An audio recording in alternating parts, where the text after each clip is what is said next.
नमस्कार दोस्तों, आप देख रहे हैं दर्पण स्टडी पॉइंट और मैं हूँ रामनिवास अरुण। स्वागत है दोस्तों आप आज के नए वीडियो में, जिसका शीर्षक है भारत का भूगोल। और भारत के भूगोल के अंतर्गत हम आज पढ़ेंगे अम्लीय तथा क्षारीय मृदा अपरदन और उसमें सुधार।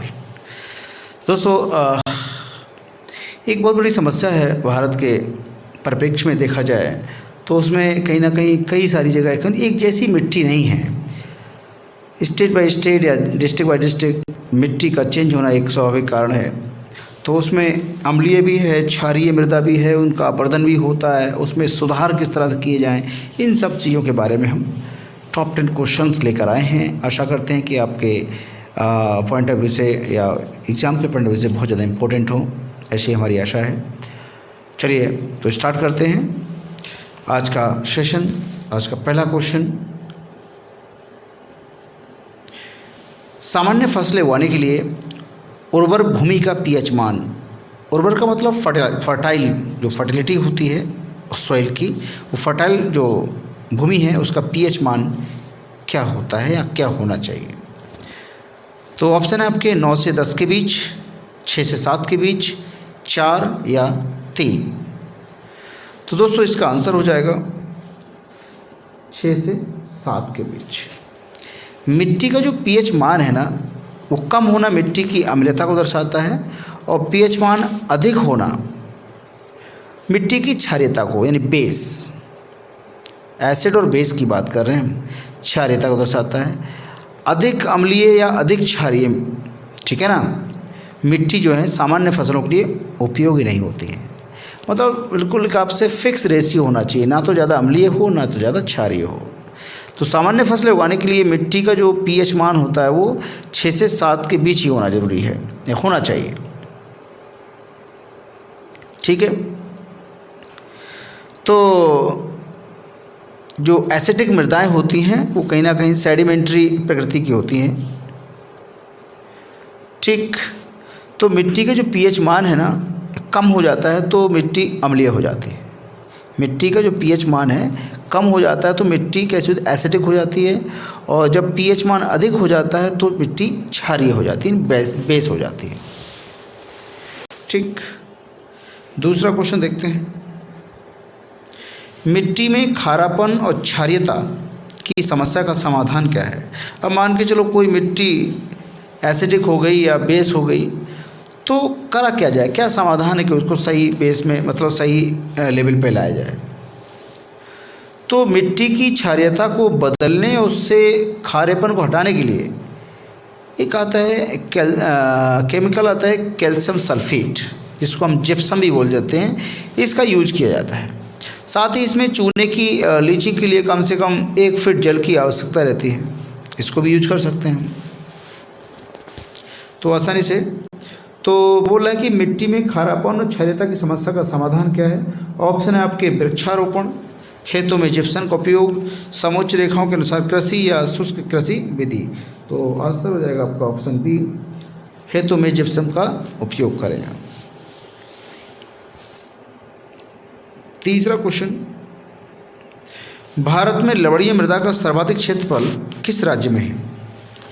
ऑप्शन है गुजरात में, उत्तर प्रदेश में, महाराष्ट्र में या हरियाणा में। तो इसका आंसर हो जाएगा दोस्तों गुजरात में। गुजरात में जो है ना एसिडिक जो सोइल है सबसे ज़्यादा है। दोस्तों ना क्या होता है कि अगर हम इसकी बात करें कि मिट्टियों में जब सोडियम और मैग्नीशियम की जब अधिकता हो जाती है तो मिट्टी जो है वो तो एसिडिक बन जाती है। भारत में सर्वाधिक लवणीय जो प्रभावी मृदा है वो गुजरात क्षेत्र में है। अच्छा, वो सॉल्ट अफेक्टेड जो बोलते हैं, लवणीय जो प्रभावी होता है, तो जो सॉइल है को सैलाइन जिसे बोलते हैं, लवणीय सैलाइन, और क्षारीय मतलब एल्कली, और जो तटीय लवणीय में विभाजित किया जाता है 3 भागों में, ठीक है। चौथा क्वेश्चन, इसका आंसर तो दोस्तों गुजरात हो जाएगा। और चौथा क्वेश्चन देखते हैं, निम्नलिखित में से कौन सी मिट्टी चाय बागानों के लिए उपयुक्त है। ऑप्शन है जलोढ़, रेगड़, अम्लीय या क्षारीय। तो दोस्तों इसका आंसर हो जाएगा ऑप्शन सी अम्लीय। तो जो टी प्लांट्स होते हैं चाय बागान के लिए गहरी और अम्लीय और अच्छे जल निकास वाली मिट्टी की आवश्यकता होती है, क्योंकि इसमें पानी की ज़्यादा ज़रूरत होती नहीं है, इसीलिए ढलानों पे मतलब खेती की जाती है चाय की। आसाम वगैरह में, या मतलब बात करें श्रीलंका में, या बात करें पश्चिम बंगाल में, ठीक है, तो वहाँ पर क्या होते हैं, जो खेत होते हैं ढलान वाले होते हैं, पानी ऊपर से गिरा नीचे तक आ गया निकल गया, मतलब भरा हुआ नहीं रहना चाहिए। जल निकासी की पर्याप्त सुविधा के कारण ही इन बागानों को पर्वतीय ढलानों पर लगाया जाता है। 5वां क्वेश्चन देखते हैं। भारत में सर्वाधिक क्षारीय क्षेत्र पाया जाता है। भारत में सर्वाधिक क्षारीय मृदा जो होती है वो कहाँ पाई जाती है भैया? ऑप्शन है पंजाब में, गुजरात में, हरियाणा में या उत्तर प्रदेश राज्य में। तो भैया ऑप्शन हो जाएगा जो बेस टाइप की है, एल्कली टाइप की है जो मृदा, वो उत्तर प्रदेश में सबसे ज़्यादा है, जबकि सर्वाधिक लवणीय मृदा जो है गुजरात में है। ठीक है, तो मृदा का जो सैलाइन बिल्डिंग है, मृदा में इकट्ठा होना, सिंचित जल के बाष्पीकृत होने से पीछे छूटे से नमक और खनिजों से उत्पन्न होता है। ठीक, अब क्या कह रहा है कि इसमें सिंचित भूमि पर जो लवणीय होने हैं, सैलाइन बिल्डिंग होने के कारण मृदाएं जो होती हैं अपारगम्य बन जाती हैं। आर पर नहीं दिखता है, इसका स्ट्रक्चर चेंज हो जाता है। ठीक है दोस्तों,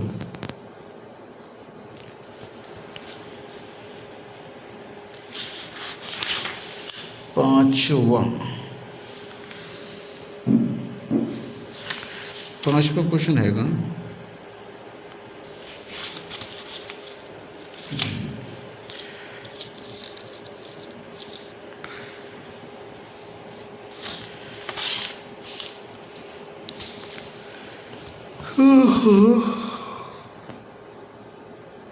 चलिए आगे देखते हैं।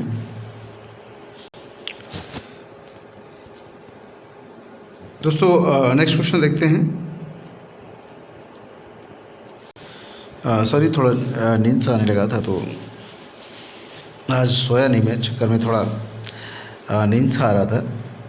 चलिए 6वां क्वेश्चन देखते हैं। भारत में निम्नलिखित किस क्षेत्र में मृदा अपरदन की समस्या अति गंभीर है? ऑप्शन है मेघालय पठार में, दंडकारण्य में, शिवालिक पहाड़ियों के पाद क्षेत्र में या मालवा के पठार में। इसका आंसर हो जाएगा दोस्तों शिवालिक के पहाड़ियों में। तो शिवालिक पहाड़ियों के जो पाद क्षेत्र है उसमें मृदा अपरदन की समस्या गंभीर है। मृदा अपरदन का मतलब देखा जाए तो सॉइल इरोजन बोल सकते हैं। तो इसके अलावा भारत में मृदा अपरदन से सर्वाधिक प्रभावित क्षेत्र जो है ना, वो सबसे ज़्यादा चंबल है और यमुना नदियों का जो उत्खात भूमि क्षेत्र है उसमें है। पश्चिम हिमालय का गिरिपथ क्षेत्र है। छोटा नागपुर जो झारखंड में है उसमें है। ताप्ती से साबरमती घाटी तक क्षेत्र है। महाराष्ट्र का काली मिट्टी का क्षेत्र है। हरियाणा, राजस्थान, गुजरात के जो शुष्क क्षेत्र है वो है। चलिए 7वां क्वेश्चन देखते हैं। चंबल घाटी के खो खड्डों के निर्माण का कारण निम्न में से किस प्रकार का या किस प्रारूप का अपरदन है? चादरी, शुद्ध सरिता, अवनालिका या आस्फलन? आस्फालन जिसे बोल सकते हैं। ठीक, तो आंसर हो जाएगा अवनलिका। अवनलिका। तो भारत के मृदा अपरदन मानचित्र को अगर देखें तो उससे क्लियर होता है कि चंबल घाटी जो है ना, तो उसमें उस क्षेत्र में खो खड्डों का निर्माण अवनलिका अपरदन यानी गली इरोजन जिसे बोलते हैं, गलियाँ सी बन गई हैं। कभी ग्वालियर जाने का मौका मिले ना तो मतलब आगरा से ट्रेन पकड़िएगा और ग्वालियर के लिए जाइएगा, तो भिंड मुरैना होते हुए जब जाते हैं तो वहाँ मतलब आपको चंबल घाटी मिलती है। तो चंबल घाटी काफ़ी लंबा सफ़र तय करती है गाड़ी, कम से कम 20-22 किलोमीटर चलती है उसमें। और अवनालिकाएँ दिखती हैं। एशिया में सबसे ज़्यादा अवनालिकाएँ जो हैं वो चंबल घाटी में अजीब गरीब मतलब आकृति बन गई हैं उसमें। फिर कुछ होता तो है नहीं, चारों तरफ मतलब बीहड़ टाइप का है, उसमें डाकू वगैरह रहते हैं। अब तो कम हो गए लेकिन फिर भी छोटे मोटे तो रहते ही, अभी भी डर लगता है उधर जाते हुए। 8वां क्वेश्चन। कृष्य भूमि में पौधे उगाने से भूमि का अपरदन अधिकतम तीव्रता से होता है, क्यों? किसका होता है? ऑप्शन ए गेहूँ, बी सोरघम, सी आलू या डी क्लोवर। तो अगर हम किसी की रिपोर्ट के आधार पर देखें तो इसका आंसर हो जाएगा अभी सोरघम। क्या हो जाएगा? सोरघम। विश्व वन्यजीव कोष के विश्लेषण का अनुसार अगर हम बात करें, सोरघम मतलब ज्वार होती है, तो किसी अन्य फसल की तुलना में भूमि अपर्दन के लिए अधिक उत्तरदायी है। ठीक, अगर हम प्रश्न के हिसाब से देखें फसलों में क्लोवर जो है, क्लोवर से सबसे कम भूमि अपर्दन होता है और सोरघम सबसे ज़्यादा होता है। चलिए नंबर क्वेश्चन देखते हैं। फसल चक्र किसके लिए आवश्यक है? ऑप्शन है विभिन्न फसलों की प्राप्ति हेतु, पादपों में प्रोटीन वृद्धि हेतु, मृदा की नमी को बनाए रखने हेतु, या मृदा की उर्वरा शक्ति में वृद्धि। तो इसका आंसर हो जाएगा मृदा की उर्वरा शक्ति में वृद्धि। मृदा की उर्वरा शक्ति में वृद्धि। अब अगर बात करें कि किसी स्थान पर कई वर्षों तक लगातार एक ही फसल बोई जाए तो उस फसल के बोने से वहाँ की जो सॉइल है उसमें जो न्यूट्रिएंट्स होते हैं उनकी कमी हो जाती है।